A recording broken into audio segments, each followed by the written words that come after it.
خیلی خوب، بریم سراغ آشنایی با پایانه اسامی در حالت مفرد و دوتایی و جمع در فرم نومیناتیو یا فاعلی. خیلی خوب، حالا این چه کلمات پرسشی باش به کار میره، چه حروف اضافه بعداً من میگم. اون چه که مهمه شما بیاید به این نکته برسید که پایانه اسامی توی حالت مفرد، دوتایی و جمع تغییر میکنه. ببینید یعنی چی؟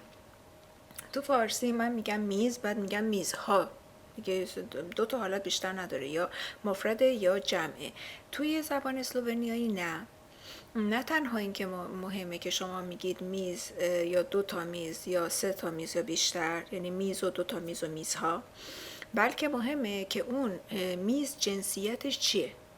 پس با توجه به این یه جدول 9 تایی اینا با هم دیگه دوستانمون درست میکنن که بهش میگیم جدول پایانه ها در حالت نومیناتیو یا پرویسکلون. پرویسکلون رو مثلا میتونیم بهش بگیم اسکلون اول، یا بعضی بچه ها رو توی کلاس چون از همه ملیت هم هستن بهش فرست اسکلون هم میگن. انگلیسی رو با اسلوونیایی قاطی میکنن. هم پرویسکلون هست. ها پروی یعنی اولین، نخستین توی زبان اسلوونیایی. درستش رو یاد بگیرید، چرا نه. پرویسکلون.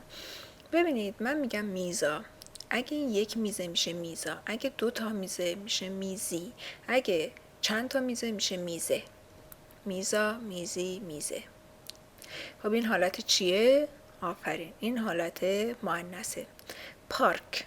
پارک هم پارک در واقع حالت فرم مذکره. من میگم جنسیتش مذکره. پارک، یه دونه پارک. پارکا، دو تا پارک. پارکی، چند تا پارک. پارک، پارکا، پارکی. مستو، مستو شهر هستش. یک شهر میشه مستو، سردنیسپول هست خونسا. مستی میشه دو تا شهر. مستا میشه چند تا شهر. حالا بچه ها ببینید، شما میگین که این حالا مثلا چه فرقی میکنه، من چجوری بگم؟ فرق میکنه برای اینکه حساب کنین یه نفر بیاد ایران، بعد یاد گرفته باشه که یه جمله خونده باشه، مثلا نوشته باشه این میز است، بعد بیاد ایران بگه که مثلا من جک است. خب شما بهش میخندید دیگه، برای اینکه میگی نه من جک هستم، چه اشتباه میگی. پس این زبان اسلوونی هم همینطوره، وقتی شما پایانه ها رو اشتباه میگید عجیب به نظر میرسید، یا به زبان خودشون چودنو، یه چیز عجیب و غریبی توی صحبت شماست. پس بهتر از همین الان درست یاد بگیریم. بعد از اینکه یاد گرفتیم که پایانه اینها متفاوته، چند تا مثال براتون نوشتم. ببینید وقتی میگم تو یه میزا، میگم اون یه میزه. توستا میزی، اونا دو تا میزن. توسو میزه، اونا چند تا میزن. اینجا دو نکته از درس قبل و درس جدید داریم. یکی یه ستا و سوی که یاد گرفتید، و نکته دوم تغییر پایانه میزا که یک اسم مؤنثه در سه حالت مفرد، دوتایی و جمعه. نکته بعد توی پارک، توستا پارکا، توسو پارکی. اون یه پارکه، اونا دو تا پارکن، اونا چند تا پارکن، اینجوری بگیم.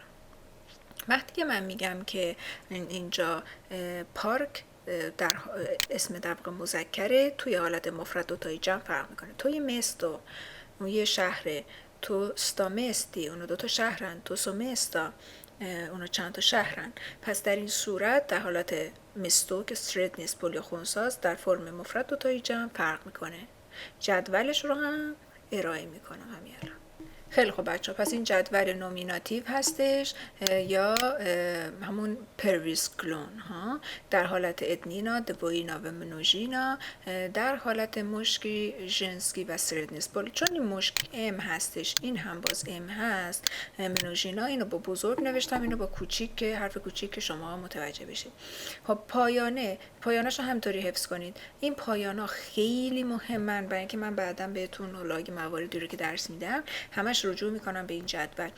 یه بار واسه همیشه یاد بگیرید دیگه. خیلی خب، پس این فرم مفرد در حالت مشکیسپول، این هیچ پایانی نداره. وقتی دوتایی میشه دوتایی هم مشکیسپول میشه آ میشه، وقتی که چندتا میشه جمعش میشه ای. پس میگیم که مثل اینکه بگیم nothing آ ای. برای جنس گیسپول میشه آ ای ای، برای سرت نیسپول میشه او ای آ. فقط دقت داشته باشید که این میتونه او یا ای باشه دیگه پایانش. خیلی خوب، پس nothing آ ای آ ای ای او یا ای و ای و آ. خب خسته نباشید دوستان. چند تا واژه مذکر، چند تا واژه مؤنث، چند تا واژه بشه خنثی رو پیدا بکنید. اینها رو بیاین توی چند حالت قرار بدین و باشون جمله بنویسید. این دیگه تکلیف شما تو خونه است. خیلی خوب، مرسی. تا جلسه بعد، خداحافظ.